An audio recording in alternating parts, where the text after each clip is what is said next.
ನಿಮ್ಮ ಹಳೆ ಒಡವೆನ ಅಧಿಕ ಬೆಲೆಗೆ ಮಾರಬೇಕೆ? ಅಟಿಕಾಗೆ ಕಾಲ್ ಮಾಡಿ 8880 ಅಟ್ಟಿಕಾ ಗೋಲ್ಡ್ ಕಂಪನಿ. ಸ್ವಾಮೀಜಿ ವಿರುದ್ಧ ಪ್ರಶ್ನೆಗೆತ್ತಿದ ವ್ಯಕ್ತಿ ಮೇಲೆ ಹಲ್ಲೆ ಮಾಡಿರೋ ಆರೋಪ ಕೇಳಿ ಬರ್ತಾ ಇದೆ. ಹೊನ್ನಾವರ ಮಠದಲ್ಲಿ ಸಭೆ ಬಳಿಕ ವ್ಯಕ್ತಿ ಮೇಲೆ ಹಲ್ಲೆ ಮಾಡಿರೋ ಆರೋಪ ಕೇಳಿ ಬಂದಿದೆ.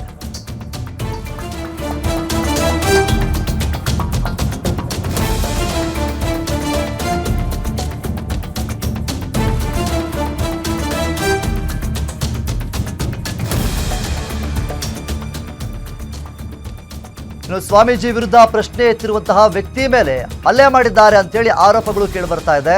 ಹೊನ್ನಾವರ ಮಠದಲ್ಲಿ ಸಭೆ ಮಾಡಿದ ಬಳಿಕ ವ್ಯಕ್ತಿ ಮೇಲೆ ಹಲ್ಲೆ ಮಾಡಿದ್ದಾರೆ ಅಂತೇಳಿ ಹೇಳಲಾಗ್ತಾ ಇದೆ.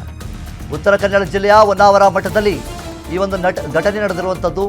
ಸ್ವಾಮೀಜಿ ಮೇಲಿನ ಆರೋಪ ಬಗ್ಗೆ ಪ್ರಶ್ನೆ ಮಾಡಿದ್ದಕ್ಕೆ ಅಜಿತ್ ಪೋಕಳೆ ಪ್ರಶ್ನೆ ಮಾಡುತ್ತೀಯಾ ಅಂತೇಳಿ ಅಜಿತ್ ಪೋಕಳೆ ಮೇಲೆ ಹಲ್ಲೆಯನ್ನು ಮಾಡಿದ್ದಾರೆ. ಮಠದ ಶ್ರೀ ವಾಮನಾಶ್ರಮ ಸ್ವಾಮೀಜಿ ಅವರ ಶಿಷ್ಯಂದರಿಂದ ಹಲ್ಲೆ ಮಾಡಲಾಗಿದೆ ಅಂತೇಳಿ ಗೊತ್ತಾಗ್ತಾ ಇದೆ. ಘಟನೆಯ ಬಗ್ಗೆ ಈಗಾಗಲೇ ದೂರು ಕೊಡಲು ಮುಂದಾಗಿದ್ದಾರೆ ಅಜಿತ್ ಪೋಕಳೆ ಅವರು. ಇದು ನಡೆದಿರುವಂತಹ ಘಟನೆ ಮಠದ ಗುರುಗಳಾಗಿರುವಂತಹ ಶ್ರೀ ವಾಮನಾಶ್ರಮದಲ್ಲಿ ಈ ಒಂದು ಘಟನೆ ನಡೆದಿದೆ. ಮುಖ್ಯವಾಗಿ ಹಣ ದುರುಪಯೋಗ ಮಾಡಿಕೊಂಡಿದ್ದಾರೆ ಅನ್ನುವಂತಹ ಆರೋಪವನ್ನು ಮಾಡಿರ್ತಾರೆ. ಈ ಒಂದು ಕಾರಣದಿಂದ ಅಜಿತ್ ಪೋಕಳೆ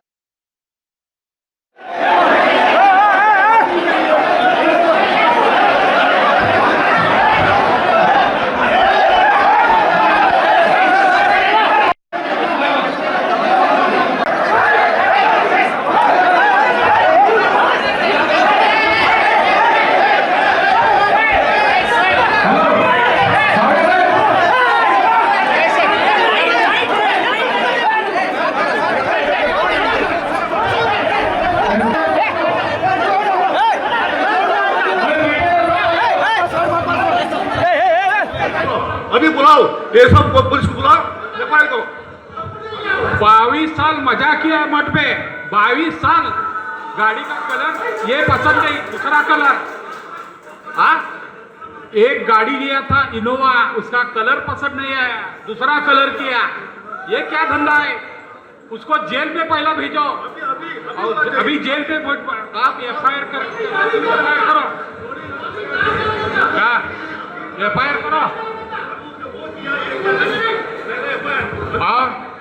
और यही मत ने उसके बाप को 27 लाख का बंगला दिया, 27 लाख का बंगला बांट के दिया।